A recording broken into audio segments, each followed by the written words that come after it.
testing, like texting, testing, testing. जीभ लड़खड़ा रही है हमारी, क्या ही चक्कर है। हाँ भाई, सब राजी खुशी, क्या हाल चाल है तुम्हारे? राम राम, सत श्री अकाल, हर हर महादेव। क्या हाल चाल है भाई तुम्हारे? ठीक ठाक हो? So why we are here? We are here to read a book, and the book we are reading right now is Valmiki's Ramayan. Now we are up to chapter 8, I guess. We have read chapter. How many chapters we have read? We have read 7 chapters. Now we're gonna start with chapter 8. So who is up to the chapter 8, guys? Who is up for reading chapter 8? So we are reading. I'm just fulfilling my what I'm fulfilling. I'm fulfilling my dream. I always wanted to know what is written there in its originality. You're getting my point? What is written there in its originality? We are all hearing, reading the contemplation, contemporaries. No, what do we call it? I'm just losing the word. What do we call it? We are reading the commentaries of the writers who have read those and what they understood out of that book. We are reading that, but I don't want to read that. I want to read what is originally written by Mr. Valmiki ji. So we're gonna read. We will not waste much of our time. Oh, Hariom, I just had my protein shake, so I'm so sorry for burping. That's not sure. I'm sitting at my home. I didn't. Don't mind my facial expressions. I'm so sorry, guys. I'm gonna share my screen. Now you can see my screen. I'm supposed to go on Brave. On Brave, you will see me again, but I'm supposed to be here. So this was the end of chapter 7 of Bal Khand, which we just completed in our last session yesterday. But today we're gonna do chapter 8. So let me just open up the chapter 8. As you can see here, chapter 8 says, King Dashratha proposes Vedic ritual for progeny. That sounds interesting, my friend.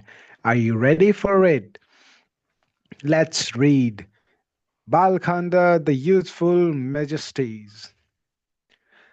Dashrath decided to perform an elaborate Vedic ritual called Ashwamedh Yajna, horse ritual to beget children.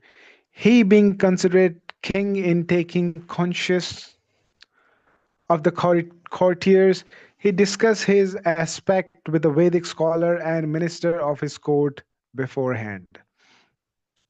To him, to such an effectual and virtuously great soul King Dashratha, a dynasty enriching son is not begotten, though his heart is burning to beget children.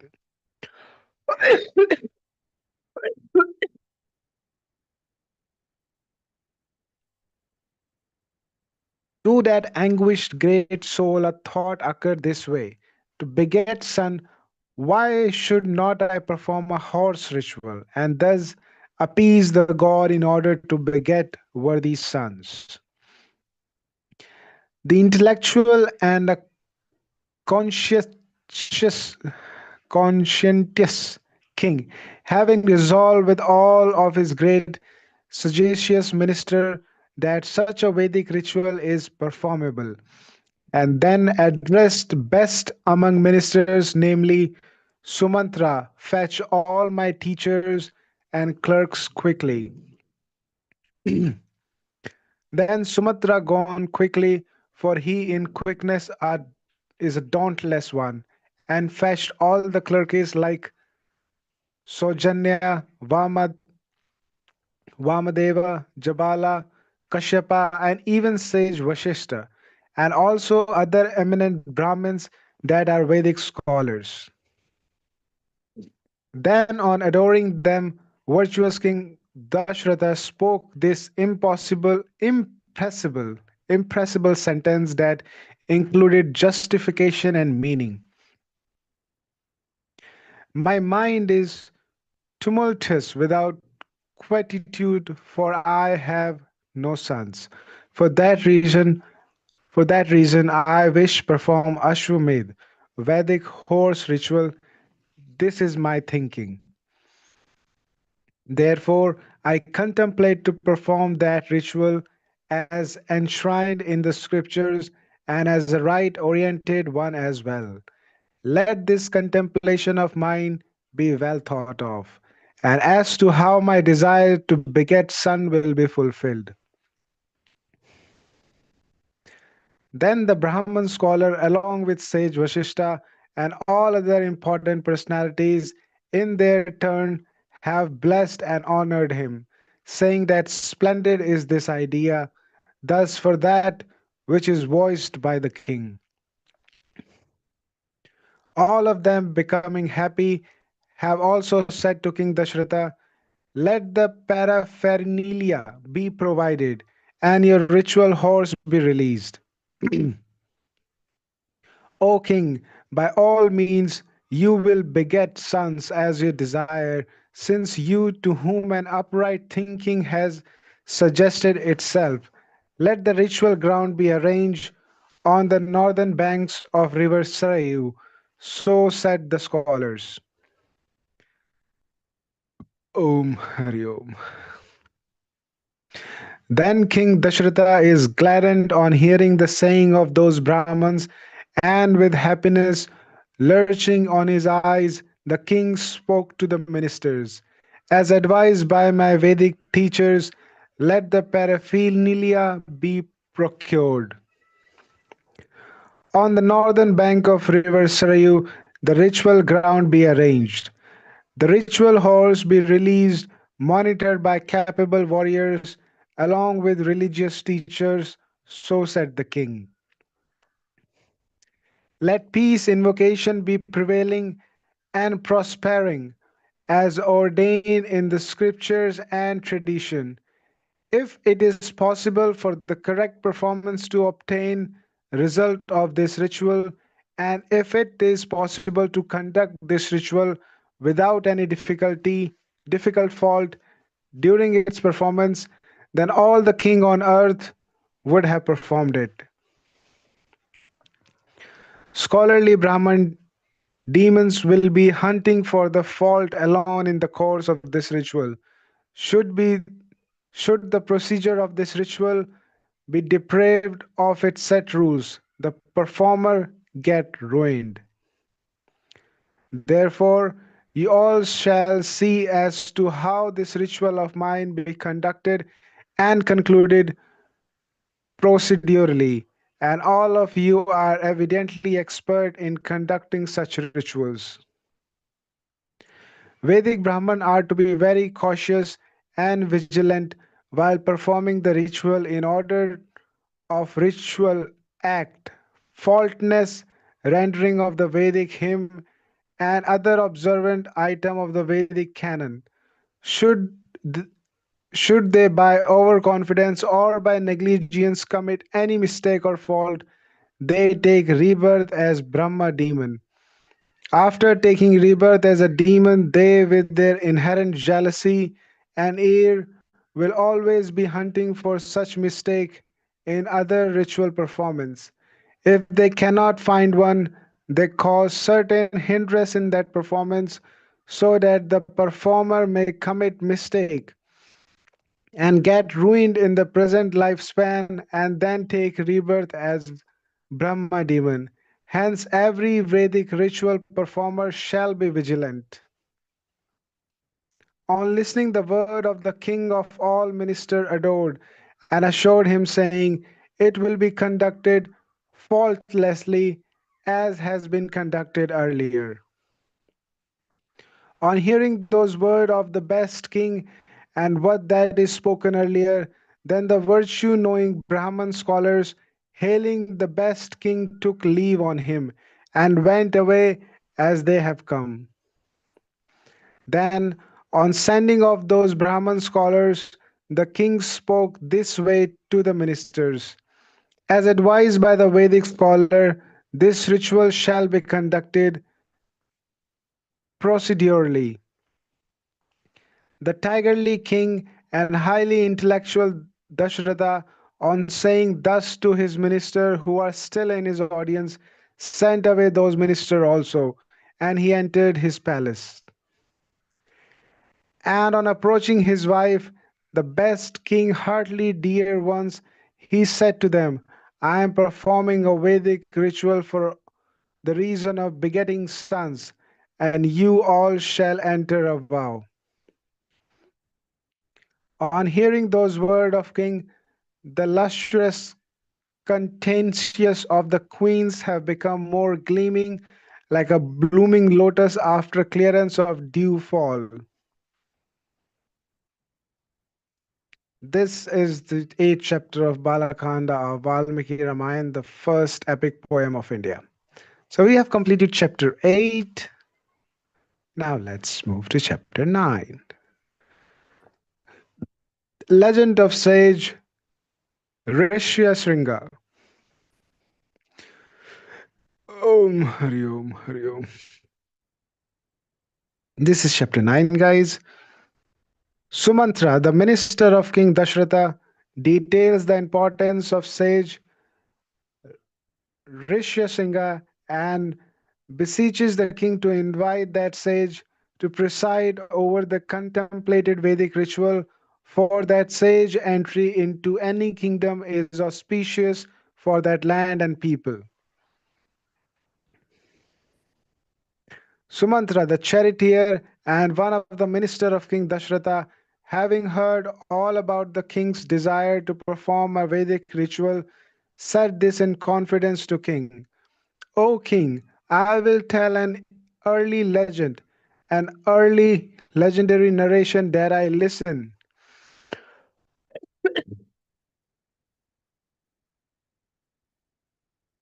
O king, I have earlier heard of this present advice given to you by Vedic scholar. As godly sage Sanat Kumara had once narrated an account about the arrival of your son in the presence of other sages, and sage Sanat Kumara said,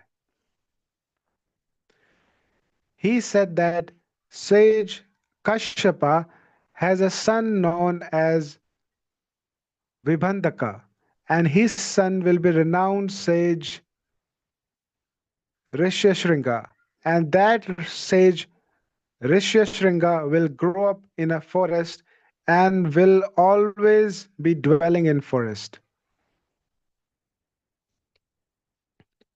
Not knowing others, the Brahman, the best, namely Rishyashringa, will always be abiding his father and will follow celibacy of two kinds Brahmical vows, namely Vrativa and Prajapata. Prajapatya. ये शायद दूसरा meaning है. Not knowing others than Brahman the best will always be abiding his father, lest his renowned celibacy, always praised by Brahmins, will be hindered.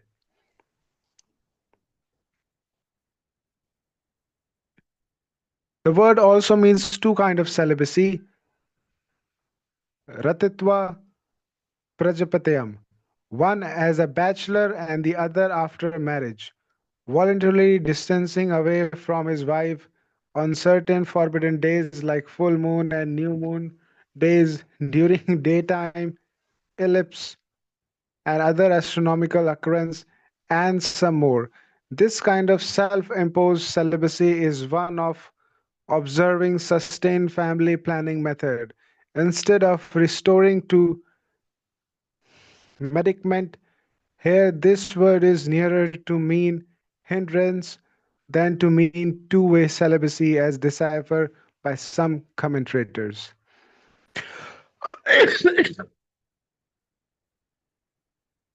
In the world, he became famous for his celibacy, O king, and he will always be praised by Brahmins, and thus time will pass on with that kind of his conduct.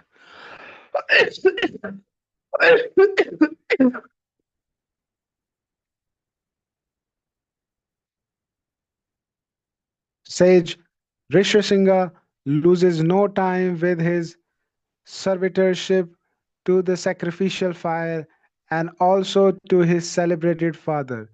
During this period alone, there will be a famed and very strong king, Romapada, a valiant in Anga country. But by a violation of righteousness of that king, there will be a shocking and devastating famine in that country.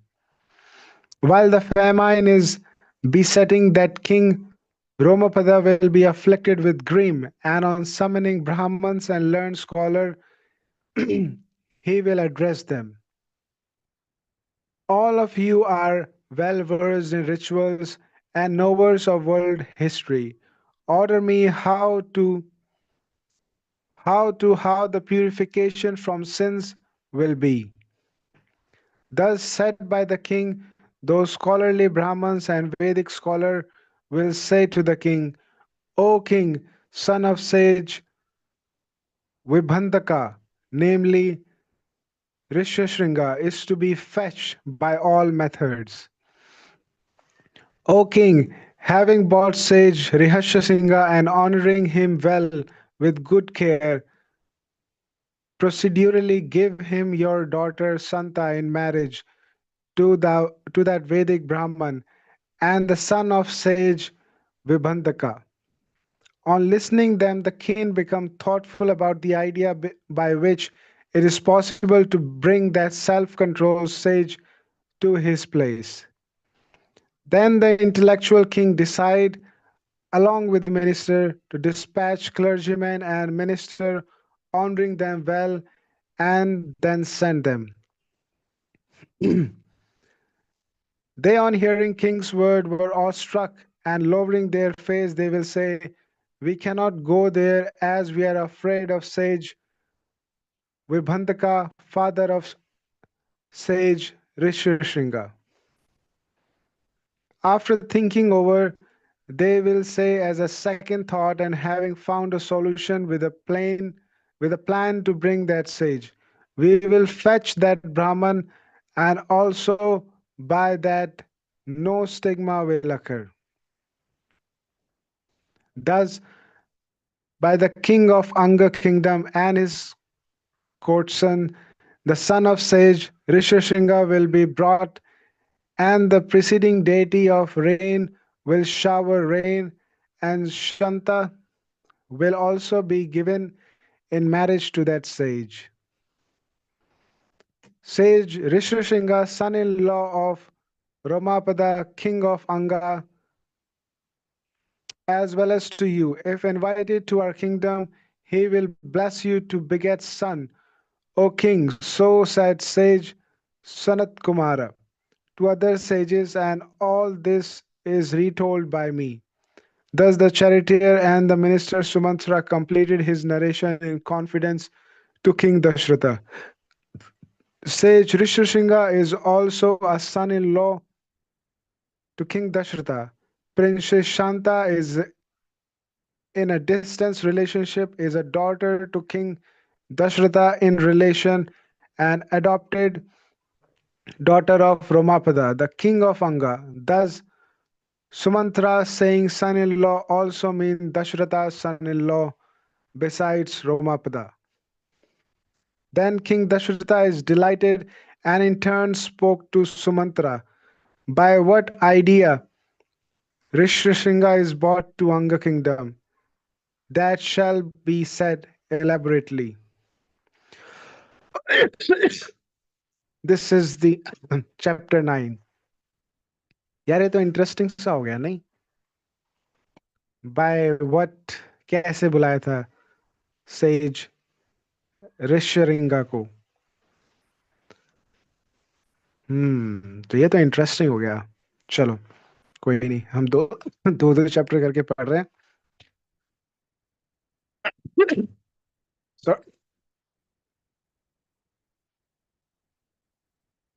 Sorry guys, sorry. खांसी है, may be आज या कल में खत्म हो जाएगी।